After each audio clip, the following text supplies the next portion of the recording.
Tripsters. We are going to go over question number 3 from your exit ticket on Monday.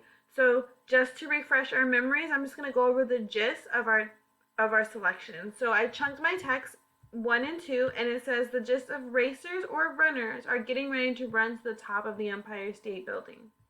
Gist for paragraphs 3 and 4. Racers run in different skyscrapers all over the world, and the fastest time wins. And my gist for paragraph 5 are racers train for a long time. So now that I remember what it's about, I'm going to move on to getting to how to answer a main idea and details type of question. So the first step that we want to do is we want to organize our thinking. So I'm actually going to do a chart of our topic, main idea, and details graphic organizer. And so the first thing I want to look for is my topic. When I look for a topic, I want to look for things that are being repeated over and over again in my gist and in the selection. So when I was looking at this gist, I kept talking about racers or runners. And even the title of this text says Tower Racers. So my topic are about racers and runners. Now I want to find my main idea, and I'm going to ask myself, what does the author want me to know about these racers or runners? Well, I know that he wants me to know that they're running up buildings, that they're racing up these buildings, and these buildings, they're only doing it at one building, but they do it on different buildings all over the world. So, my main idea are runners compete in races up skyscrapers all over the world. So now that I have my main idea, I want to look for details that support that main idea. Remember, when we find details, we don't want an interesting detail or something fun. We want an actual detail that matches and supports that main idea. So I want to make sure that my details are talking about runners competing in races in skyscrapers all over the world. So when I looked in paragraph 1, I saw that it said that tower racers, and they are getting ready to race to the top of one of the world's most famous skyscrapers. This shows me that they are competing in a race on a skyscraper of the world. So this does support my main idea. Now I went to paragraph 3, and it says each runner is time. The runner is the fastest time is the winner. So this is talking about, once again, the runner or the racer, and how in order for them to win in this competition, which means compete, they have to be the fastest.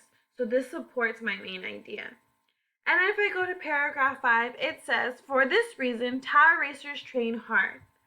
I chose this as an important detail because this tells me how they are competing, what they need to do in order to compete, and they need to train hard in order to compete in these races. So now that I've organized my thinking, I need to go to step 2 and unpack my question and really understand, what is this question asking me? So question 3 says, which of these is an important detail in the selection?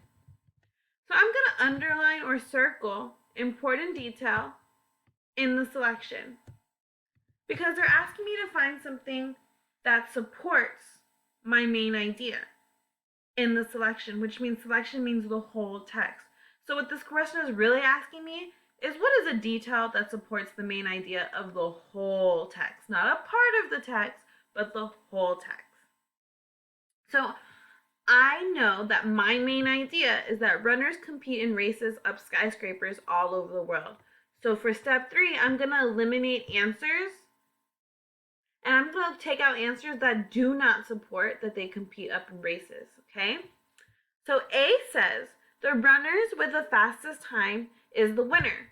Well, I wrote that in my detail right here, saying that the fastest time is the winner. It does support it because it tells me that what they're doing, they're competing, they're racing, and they become winners because we know in competition there's always going to be a winner.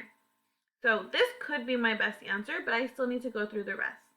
B says the Empire State Building is in New York City. Well, when I look at this, the topic that they're really saying in this detail is the Empire State Building, not that they are runners or racers. So this isn't telling me how it supports this. This is just telling me where it's happening. So I'm going to eliminate this answer. Now C says A marathon is 26.2 miles long. Well, when I see this, the topic is the marathon.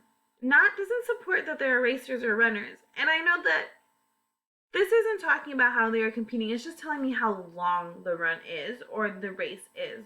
So this is not supporting my main idea, so I'm going to eliminate this answer as well. So I have D now. It says sometimes the race winners are awarded money. Wow. This one is talking about racers because it says the race winners are awarded money. And this sounds really interesting. Like if I was in a race, I'd really want to win money. So maybe this could be my best answer. But before I do that, I need to check to make sure if this is actually in the text. So I'm going to go back to paragraph 3 where it talks about how they are winners. And it says right here, it says each runner is timed. The runner with the fastest time is the winner. It doesn't say that they are awarded money. So even though this detail is super interesting and super cool, it's not in the text. So if it's not in the text, it can't be my answer because it needs to be from the text and it needs to be an important detail, not something interesting or funny or fun. But A, on the other hand, says the runner with the fastest time is the winner. And I know that's in the text because it's right here. I know that it supports that they are competing. So I think that my best answer is A. And if I justify it, I'm going to say I chose A because the detail is in the text. It's important and supports that they are competing in races because they have to have a winner when you have a competition. So A is my best answer. D was the distractor because it was interesting and not important and also not in the text. Remember, when we choose our best answer, it has to come from the text. It needs to match the main idea and it has to make logical sense. So remember that when you are doing your exit ticket today and they're asking for details. Remember, we don't want sprinkles in our main idea. We want just the regular ingredients to make sure that it's strong and it's supported. We want the important details. All right, guys? So make sure that we are doing those things and we are following these steps when we're answering our questions. All right? Bye.